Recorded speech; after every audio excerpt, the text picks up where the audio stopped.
अस्सलामुअलैकुम। आज हम बनाएंगे ताहीनी सॉस। सबसे पहले हम ऐड करेंगे 1/4 टीस्पून साल्ट।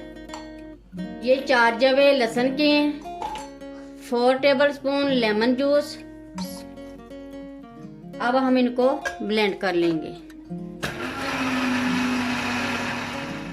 अब हम इसमें ऐड करेंगे 4 टेबलस्पून तिल का पेस्ट। दोबारा ब्लेंड करेंगे।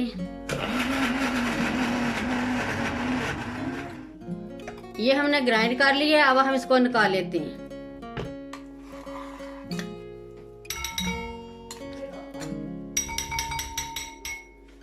अब हम इसमें ऐड करेंगे 4 टेबलस्पून योगर्ट। ये दही हमने ऐड कर लिया है। अब हम इसमें ऐड करेंगे 2 टेबलस्पून मायोनीज। अब हम सारी चीजों को अच्छी तरह मिक्स कर लेंगे। ये हमने अच्छी तरह मिक्स कर ली है। अब हम इसमें ऐड करेंगे 2 टेबलस्पून ऑयल, जैतून का ऑयल।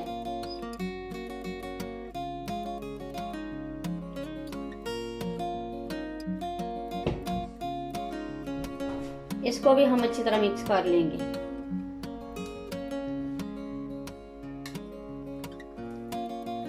ये हमारी ताहीनी सॉस रेडी हो गई है। बहुत ही मज़े की होती है। ये बर्गर, फलाफल, शवारमा और शवारमे में यूज़ होती है। एक बार ज़रूर ट्राई करें। मेरी वीडियो अच्छी लगे तो सब्सक्राइब, लाइक और शेयर ज़रूर करें। मुझे अपनी दुआओं में याद रखें। अल्लाह हाफिज़।